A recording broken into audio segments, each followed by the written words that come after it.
प्रयागराज के संगम तट पर आज जो घटना हुई वो काफी दुखद है। अब इस हादसे को लेकर कई लोगों की अलग अलग राय होगी, लेकिन ऐसा महाकुंभ में पहली बार नहीं हुआ, बल्कि कई बार हुआ है।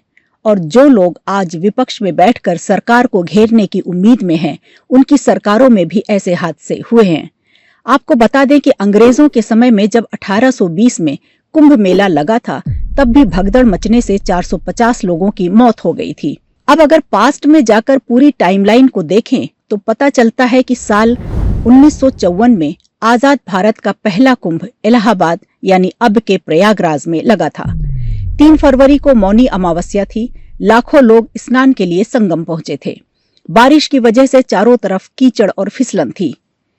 सुबह करीब 8-9 बजे का वक्त रहा होगा। ऐसे में मेले में खबर फैल गई कि प्रधानमंत्री जवाहरलाल नेहरू आ रहे हैं, जिसके बाद उन्हें देखने के लिए भीड़ टूट पड़ी। अपनी तरफ भीड़ आता देख नागा सन्यासी तलवार और त्रिशूल लेकर लोगों को मारने दौड़े। फिर क्या था, जो एक बार गिरा वो फिर उठ नहीं सका। जान बचाने के लिए लोग बिजली के खंभों में चढ़कर तारों पर लटक गए। अगर आंकड़ों पर नजर डालें तो पता चलता है कि भगदड़ में 1000 से ज्यादा लोग मारे गए थे, जिसको लेकर उस समय की यूपी सरकार ने कहा था कोई हादसा नहीं हुआ, बल्कि एक फोटोग्राफर ने उस पूरे हादसे की चुपके से तस्वीर खींच ली थी। अगले दिन अखबार में वो तस्वीर छापी गई। राजनीतिक हंगामा खड़ा हो गया। संसद में नेहरू को बयान देना पड़ा। 65 साल बाद 2019 में पीएम मोदी ने उस हादसे के लिए नेहरू को जिम्मेदार ठहराया था। उस समय इंटरनेट और कनेक्टिविटी न होने की वजह से इस घटना को छिपाने की पूरी कोशिश की गई, लेकिन उस समय एक फोटोग्राफर उस समय जिंदा बच गया, जिसकी आंखों ने और कैमरा लेंस ने उस पूरी दर्दनाक घटना को कैद कर लिया था। आपको बता दें, senior photo journalist N Mukherjee 1954 में कुंभ में मौजूद थे।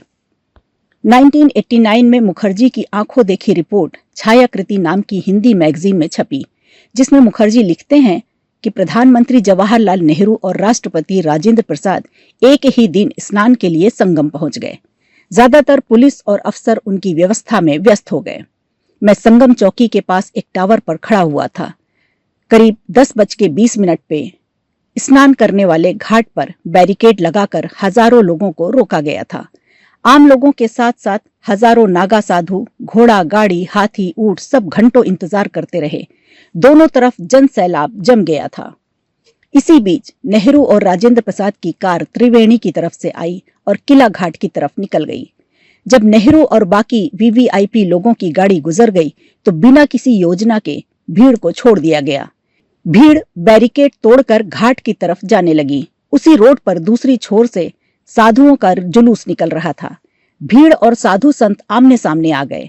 जुलूस बिखर गया। बैरिकेड की ढलान से लोग ऐसे गिरने लगे जैसे तूफान में खड़ी फसलें गिरती हैं। जो गिरा वो गिरा ही रह गया, कोई उठ नहीं सका। चारों तरफ से मुझे बचाओ की चीख सुनाई दे रही थी।